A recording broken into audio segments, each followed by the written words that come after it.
I traveled all the way to Tallinn, Estonia to hang out with Valter Soosalu, who is one of the best harpeggists in the world, and we recorded an interview. So without further ado, Valter.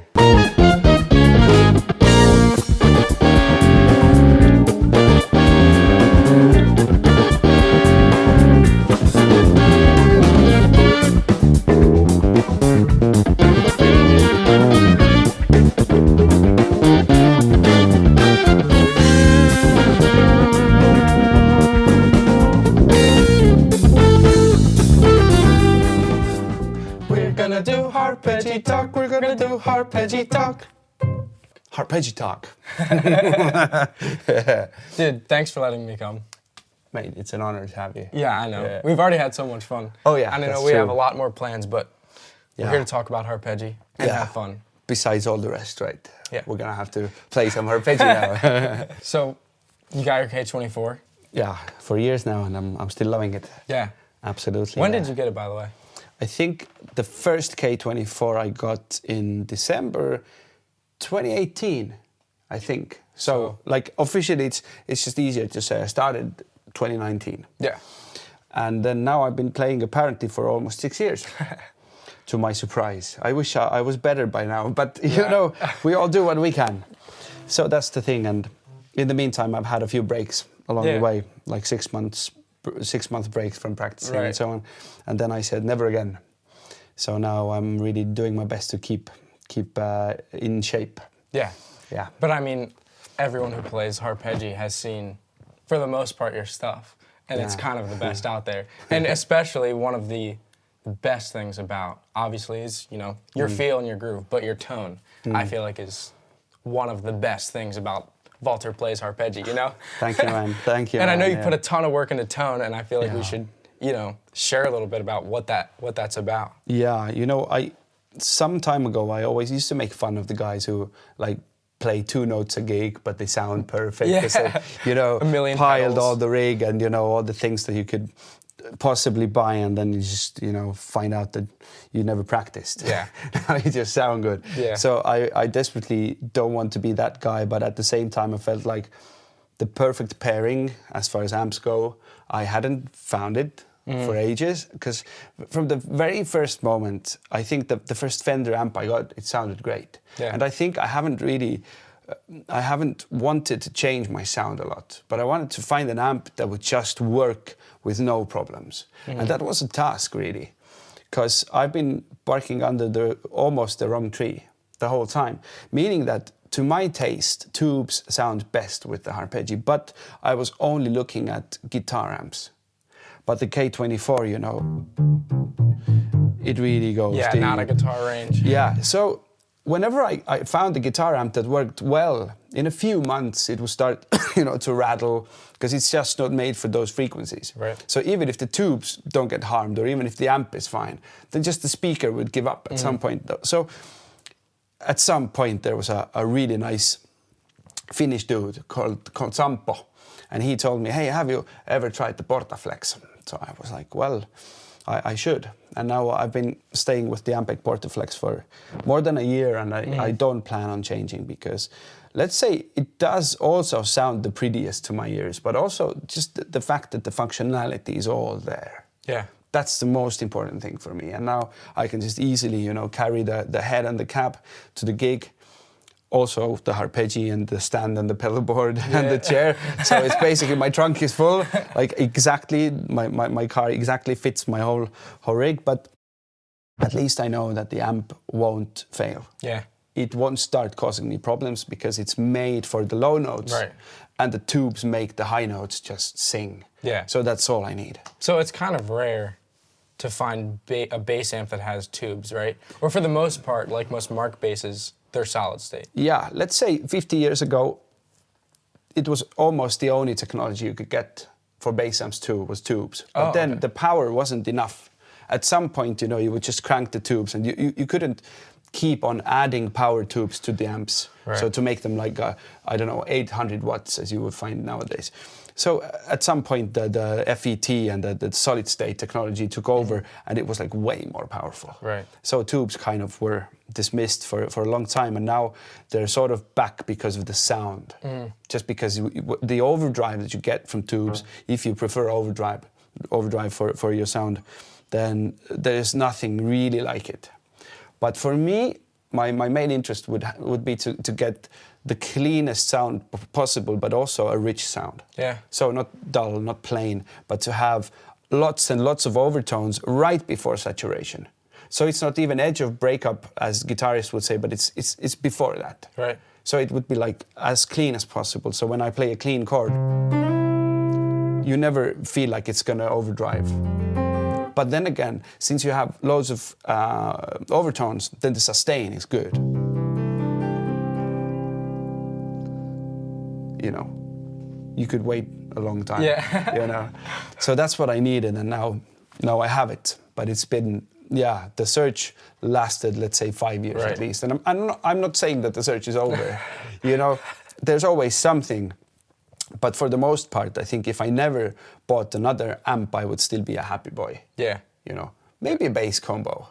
You know, but that's for other purposes. Yeah. When I only play bass, then that's another thing. So that's when I think solid state really is the best for what I like to play, which is like fast and funky stuff. Yeah. So like a Mark bass combo or whatever you can get your hands on would probably work best. But for the ballad sound and for the high notes, combined with the soft low notes, like whenever I play, then it's tubes all the way.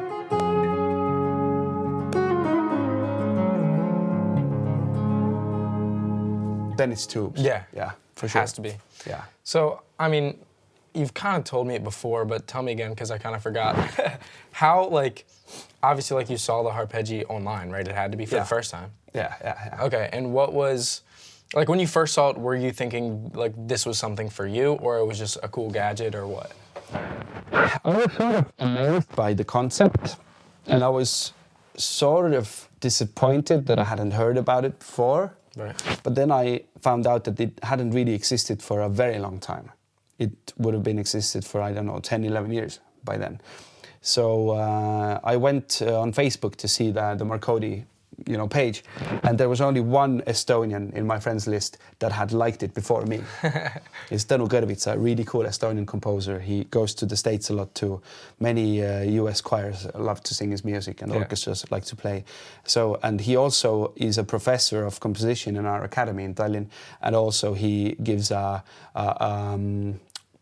subject called knowing instruments, basically. Just how instruments work. Composers need to know all about that. So he was obviously informed about the Harpejji before I was.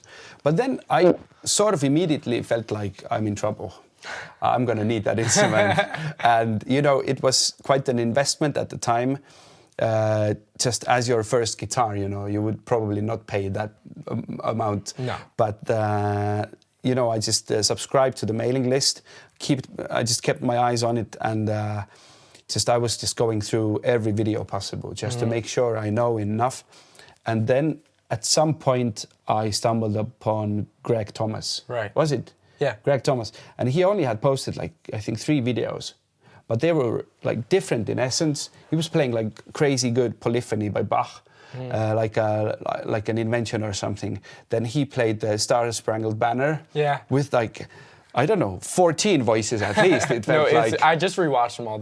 It's crazy. Really good. And then he did something with the bass only. And then I realized, well, this instrument is real. It's not a toy. It's not a concept. It's not hey, it's almost ready. We only need 15 million, and then we can really work it out. No, it's we can actually play real stuff with it right now. The only thing I had a concern about was the sound. And then I really spent a lot of time in the shop at first to find the right amp that would go along with it. And now the search ended a year ago with the amp pack. Yeah. But then, I was subscribed to the mailing list, and there was this one particular Harpejji that was 25% off. And I was like, well, it might be now or never. So I called my godmother, who's like a real fairy godmother to me. And I was like, hey, godmother, listen, I have this amount of money and I would like to buy an instrument that would cost this amount of money. Am I allowed to buy it for myself? And she was like, well, Valter, 2 questions. Would it make your soul or your spirit shine? I was like, well, yeah, obviously. And then she was like, okay, but could you also look at it as an investment? Meaning that you will buy the thing, you will practice, and then you give concerts and you can make a living. And I was like, yeah, definitely. But I had no idea, to be honest. but then I just, I knew that you guys have a great return policy as well. Yeah, so I was like, so where's the real risk, you know? Let's just try it. So it came and, you know, it's been at least half of my earnings since. Really, like literally, that's the thing. I consider myself a conductor foremost, but also a Harpejji player, and I don't actually know which comes first nowadays. I probably spend more time on the Harpejji than anything else. I think so. And so, yeah, that was the thing. And the first thing I ever did on the Harpejji, the concern was sound, but the other thing was that, as you know, the gesture isn't like big. The string to the fret distance is a few millimeters only, right? So my concern was, how much does it really, you know, where are the dynamics? What's the range? So what I did was basically this. Just using my fingers. And then I realized it's a huge range, in fact. Yeah. So this means that you can really play expressively.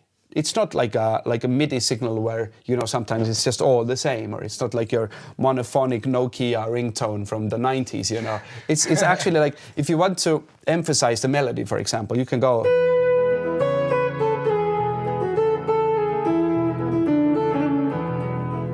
And it's obviously the loudest thing, as it should be. So you can really bring into attention what you like, you know. So that makes music more clear and makes the structure clearer. Yeah. So that's good.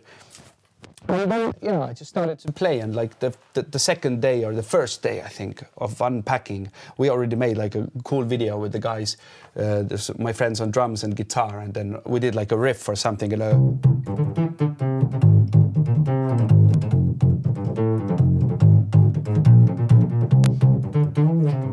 And I was just fooling around and having a lot of fun with it, just because I also downloaded the app. Yeah, the on iPad. Harpejji. So were you practicing before you got it? Oh yeah, loads, So really. when you got it, was there much of a learning curve, or did you just hop right in? Well, I could do this straight away, but the thing is that the thinner strings really took a bit of time getting used to, just because I came from a keyboard background.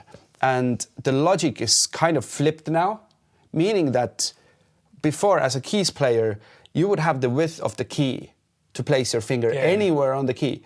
But now it's the other way around. So you have your finger, and then you have to put the string anywhere on your finger, but you have to get it right. So like during gigs, I still sometimes miss a note. Yeah. You know, that's the thing. And well, it just happens so sometimes, but mostly now I feel pretty much okay. But compared to the piano, I must say still I feel like pretty uncomfortable on the Harpejji. Like I need to really concentrate not to miss anything, because I've played the piano almost 30 years now. Yeah. And almost 6 years on the Harpejji with huge gaps in practice. It's not the same still. No. But I'm guessing when I'm like 40 or so, then I would probably be like at home with the Harpejji. Yeah. It's like when I'm really tired or drunk, I could still play the piano like beautifully. But on the Harpejji, I would have to pick one. You know, not both. So that's basically where we're at. So your concerts that you do, what kind of style are you doing? What's the goal for when you do a Harpejji gig? I like to showcase basically everything that I could do with the Harpejji, or anything the Harpejji could do. So I would do like a couple of ballads. I would do some rhythmic stuff like Jacob Mann stuff. Or I would play the Portrait of Tracy by Jacob Pastorius, and some Estonian music, obviously, for my own audience to have a good feeling. And then I would also talk a lot, probably, which is like surprising, right? But anyway, it's just that people are curious. And when you just play, then it's also good. But they are really curious to know where it's from, what it's like, how does it work, and so on. And obviously, they always ask about the cost. Yeah. Like always. And then I always reply, well, how much do you have? And then they're shy to tell me, and then I'm like, well, it costs more. But anyway, there are always like a bunch of people around, especially when I'm done with the set. Yeah. Then I always say, like, if we have like 15 extra minutes, they're all welcome to come and join me on stage to see up close. That's so cool. Yeah. So this is what I normally do, and I'm really happy to actually bring my favorite hobby onto the stage. They're like smaller and bigger stages, and also just to see that people are also interested. I might have to do some convincing at first, but like by the third piece, they're already like sold. Yeah, they really like it mostly. So yeah, that's the thing, and it really truly feels a blessing to have you guys as friends, you know. Yeah. That's really something. No, I mean, to have you for the Harpejji is like, yeah. Cheers, man. Absolutely. Yeah. So if you were to give a Harpejji lesson to someone, like you do on stage, what's the first thing you're going to show them?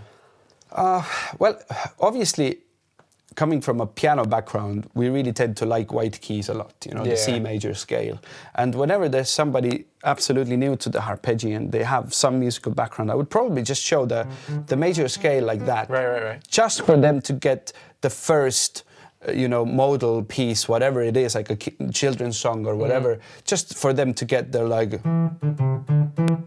they're going to try that. And then...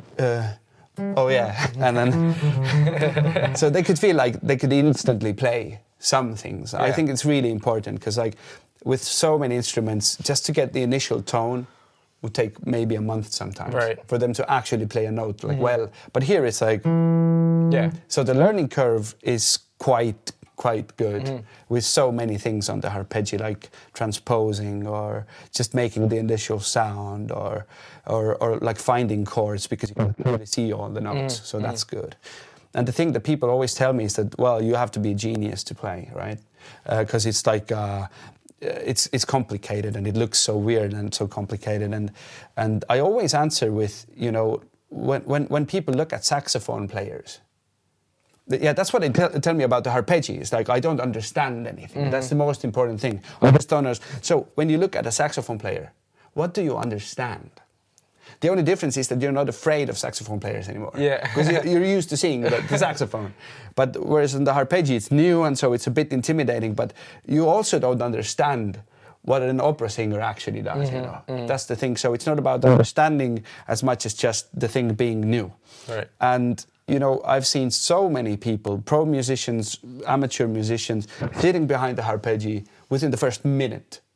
They're able to produce a snippet of a piece that I would actually recognize. I would know what they're looking for. Right. And some musicians would just be able to play. Yeah. Yeah. So for somebody who's played Harpejji for, say, like a month, right, and they've kind of worked out all that stuff, they know the scales, whatever, what's something you want to show them to take them to the next level? Oh, well, that's a good question. If you know the basics, if you know the scales and the chords, I would just tell them to play their favorite music as soon as possible. Because like keeping people like 6 months or a year just on scales and chords can be highly unmotivating. Yeah. It's necessary to include that element into practice. But like then you're good at scales and chords, But and obviously one can say that music consists of scales and chords. Right. Also not wrong. But for me personally, I would never be able to sit like half a day just playing scales again. I used to do it on the piano with a lot of pain, and now I thought like I'm never going back there. And then now I'm just practicing the pieces. Right. And when there's a lick or when there's a run or there are some chord progressions that I need to practice in order to hit it right, then I just practice that. Right. But I wouldn't want to go back to basics. And it's not like I'm gonna tell people not to practice. Yeah. And I'm not telling anyone not to practice, scales and chords. Do that. I'm just saying that don't underestimate the power of your favorite music. That always should be there, I think. I feel like most of my practice when I play is working out an arrangement, and like I'm having so much fun, and it's almost like I'm having a competition with myself. Like once I start learning a piece, I don't walk away until it's done. Yeah, that's the greatest Because thing. I just get so involved in it. Yeah. I'm just having so much fun that I just stay on it. Yeah, I just recently found out like both of my brothers probably have ADHD, you know. I haven't tested and I don't even like need it, but I really strongly, I feel like, yeah, it has to be there. Yeah. Because I quit so often and then I come back because I feel bad, you know, but then eventually I make it. But the initial urge to leave and do something else, anything else, that's always there. You really need to like fight your way through it. That's really the best advice. Yeah, that is true. Well, okay, so if you were to write an arrangement for a song, like, what are some tendencies that you have just on the Harpejji that just naturally happen that Yeah, as we talked about before, even shooting this video, there are obvious passages and obvious shapes that really fit the Harpejji. Right. So whenever you write something new or you invent something new, it's always good to also have the vocabulary from the past. So some things you don't have to invent from zero, right? So what I normally do is I try to follow the music first. So not to go back into the old licks and all of that, but when they really work for the benefit of music, I'm not shy about them. But basically, I don't have like a method per se, Right. but what I'm doing is I just think of economics or ergonomics, just to make sure that all the passages are as comfortable as possible. I don't have to do some awkward jumps, you know, and that's the thing with the Harpejji. You have so many of the same note that when you feel uncomfortable, this means that probably the note is somewhere else. You probably want to have to change shape of the chord or the melody or whatever it is you're playing. It's just about finding the most ergonomic way of playing a particular piece of music. Right. I think that's the way. It just has to be as clean as possible. Right. But then again, also the thing is that, you know, it sits in so many ways exactly between keyboards and pianos that it has some benefits and some limitations from both. And then it turns into a beast of its own, you know. But what I mean by that is that I have discovered for myself, or I've noticed, that coming from a choir background as well, I really like to use 3-voice, 4-voice, choir-like settings.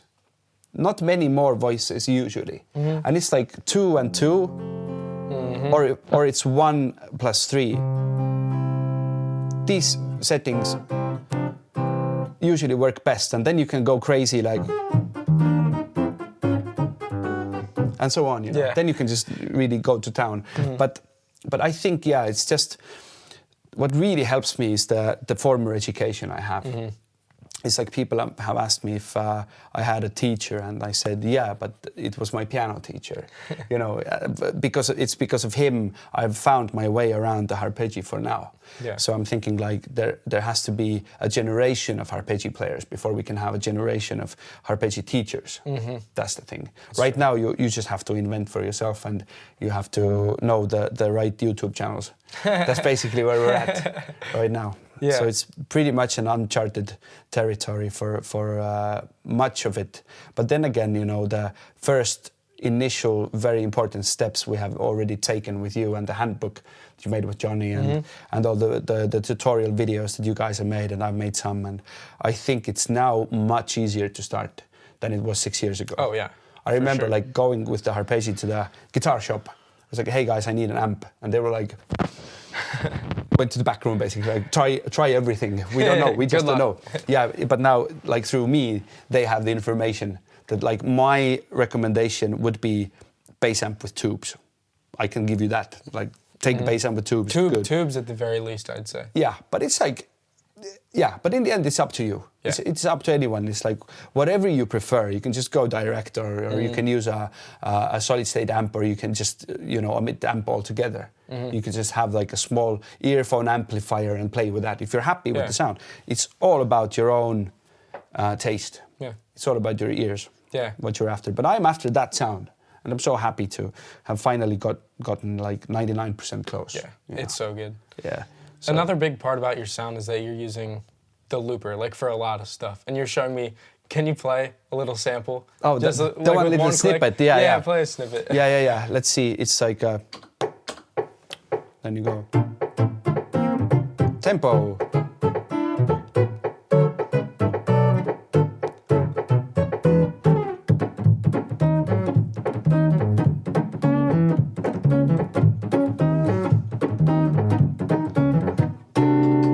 Yeah, like that. So, yeah, it's kind of a way for me to also get disciplined in time, you know. Yeah. Because I used to be always like dragging and lagging and also rushing a lot, and I would never have a pinpoint on where the time actually is. And just making yourself a good groove, it might take you initially like 10 takes. Once you get it, once you feel good, and once you really know it's locked in, then you practice with your own loops. So that's the other thing that I discovered only thanks to the Harpejji. That I used to hate the metronome because it didn't like groove, and the task would be to make the metronome groove. But it's much easier to groove yourself and then loop that. And once you know it's perfect, then you can play along with something you just created. Yeah. So that's kind of cool for me. Yeah, it's for me especially when I'm playing, like you can't be percussive on the piano. I mean, you can kind of, like if you have a clavinet. Yeah. You know, but like this, it's like... Yeah, it's true. You get the dead notes like very easily. Yeah, it's... yeah.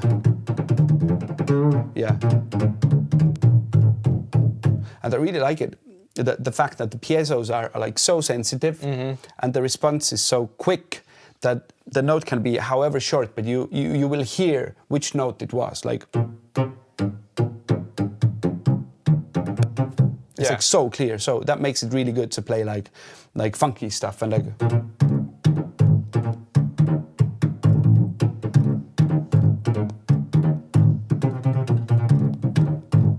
stuff like that. So it's really cool. Yeah. And yeah, it's something that I've always thought about. It's like if it had a natural compressor on the bass side, especially because like on a bass guitar, you pull the string and then it does a few really big waves. And then it finds the sweet spot. And that's why you need the compressor, because it sort of like squeezes it together, so you're instantly in the sweet spot. But here, you don't really pull on the string that hard, you know. It doesn't vibrate that much, so it's directly in the sweet spot. You just... And the piezo being as sensitive. Yeah, it just does the perfect thing straight away. Yeah. So that's kind of cool. That's also a good contributing factor for the funky side of the bass. Yeah, the other thing about piezos is like... Because, you know, if you have, you know, electric guitars, they have a neck pickup, a middle pickup, and then a bridge pickup. Yeah. And then a piezo saddle is like ultra bridge pickup. Like it's as trebly as it can get. Yeah, that's true. Which is another thing that I want to talk about is where do you keep your tone knob? Oh, the tone knob on the right, yeah. Yeah. To be honest, I would actually keep it somewhere like in a cold and dark place that's hidden, locked away from the kids. You know. Taped down. Yeah, taped down. So what I do with the K24, if somebody has it or if you've seen a lot of it, so you have the two knobs right next to each other, and my movement is this. So it's kind of the thing that I always do, just to be sure, you know, it's all there. So in other words, my tone knob would always be all the way to the left, so the darkest setting you could find, and then I would get the nice treble from the tube amp. Right. That's where the singing part, for me, is pretty. What could we play? Like...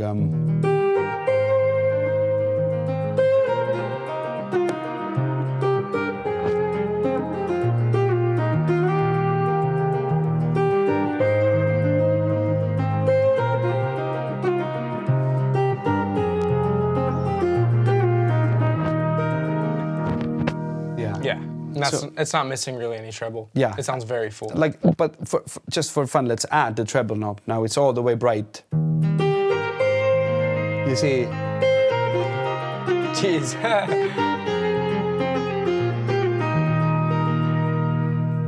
Not as sweet. Yeah. Yeah. So when it's all the way dark, for me, it's just sort of, I don't know if it's just in my imagination or something, but it feels like the wood starts to sing more. It's the...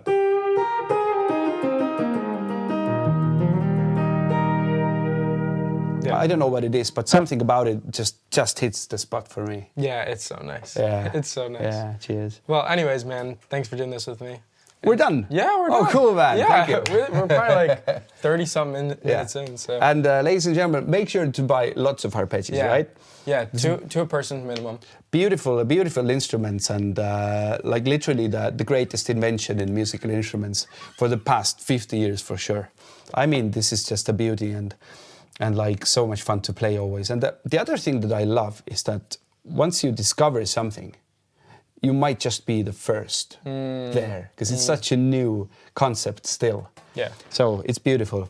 Thank you. Yeah. See ya. Yeah, see you.